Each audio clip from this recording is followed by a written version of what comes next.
क्या आपने कभी सोचा है कि एक बच्चा जिसने अपने परिवार को दंगों में खो दिया, भूख से तड़पता हुआ जिया और वो दुनिया का सबसे तेज धावक बन गया। एक इंसान जिसने अपनी सीमाओं को लांघकर इतिहास रच दिया। दुनिया उन्हें फ्लाइंग सिख के नाम से जानती है, लेकिन इस नाम के पीछे छिपी है अनगिनत संघर्षों और त्याग की कहानी। एक लड़का जिसने देश के विभाजन का दर्द सहा, अपने परिवार को खोते देखा, लेकिन अपनी जिंदगी में हार मानने की बजाय हर चुनौती को अपनी ताकत बना लिया। एक लड़का जिसे नंगे पैर दौड़ने से लेकर देश के लिए स्वर्ण पदक जीतने तक का सफर तय किया। हम बात कर रहे हैं मिल्खा सिंह के बारे में। इन संघर्षों के बावजूद जब उसने दौड़ना शुरू किया तो हर कदम के साथ उसने न केवल अपनी सीमाओं को तोड़ा, बल्कि एक ऐसा इतिहास रचा जिसे कभी भुलाया नहीं जा सकता। मिल्खा सिंह का जन्म 20 नवंबर 1929 को अविभाजित भारत के गोविंदपुरा गांव में हुआ, जो कि अब पाकिस्तान में है। उनका बचपन गरीबी और संघर्षों से भरा था। भारत पाकिस्तान विभाजन के दौरान हुए दंगों में उन्होंने अपने माता पिता और भाई बहनों को अपनी आंखों के सामने खो दिया। इस दर्दनाक हादसे ने उनकी जिंदगी को हमेशा के लिए बदल दिया। विभाजन के बाद वे रिफ्यूजीज बनकर ट्रेन से पाकिस्तान से भारत आए और दिल्ली के शरणार्थी कैंप में रहे। यहीं से उनकी संघर्ष की कहानी शुरू हुई। कई मुश्किलों का सामना करते हुए मिल्खा ने भारतीय सेना में भर्ती होने का निर्णय लिया। 1951 में चौथे प्रयास में वे सेना में शामिल हुए।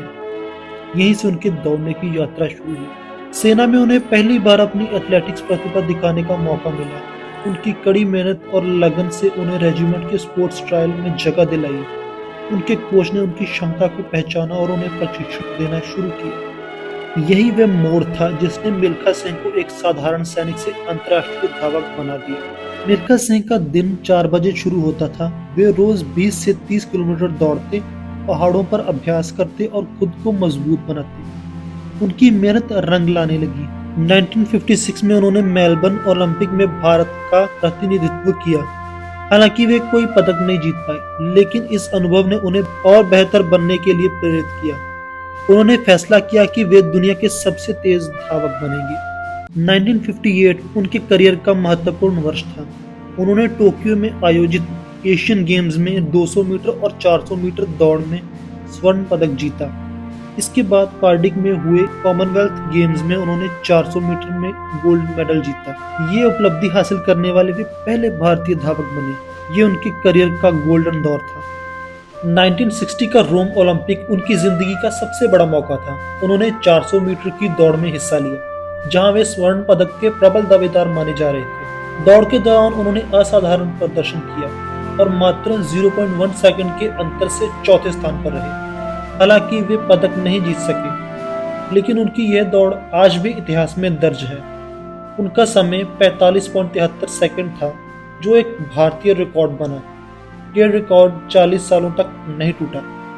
1960 में ही पाकिस्तान के जनरल अयूब खान ने मिल्खा सिंह को दौड़ के लिए पाकिस्तान बुलाया, लेकिन बचपन की कुछ घटनाओं की वजह से वहां जाने से मिल्खा हिचक रहे थे। बाद में उनको जवाहरलाल नेहरू ने विभाजन के दौर की यादों को भूलने के लिए और दौड़ के लिए राजी कर लिया। इस दौड़ में उन्होंने पाकिस्तान के मशहूर धावक अब्दुल खालिक को हराया। उनके प्रदर्शन से प्रभावित होकर अयूब खान ने उन्हें फ्लाइंग सिख की उपाधि दी। यह नाम मिल्खा सिंह की पहचान बन गया।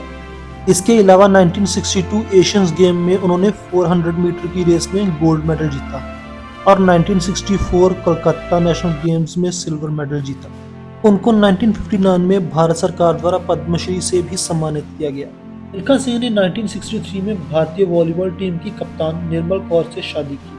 उनके 4 बच्चे हुए, जिनमें से जीव मिल्खा सिंह एक प्रसिद्ध गोल्फर बने। मिल्खा सिंह हमेशा युवाओं को प्रेरित करते रहे। उन्होंने फ्लाइंग सिख के रूप में दुनिया भर में भारतीय धावकों का मान बढ़ाया। 18 जून 2021 को मिल्खा सिंह का 91 वर्ष की आयु में कोविड-19 के कारण निधन हो गया।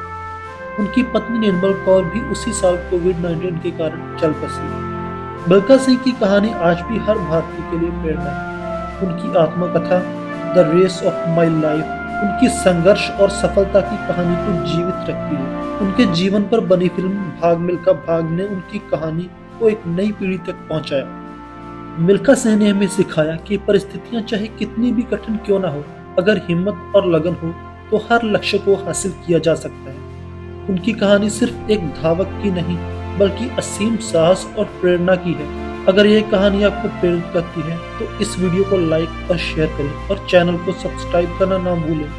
मिलते हैं अगली कहानी के साथ।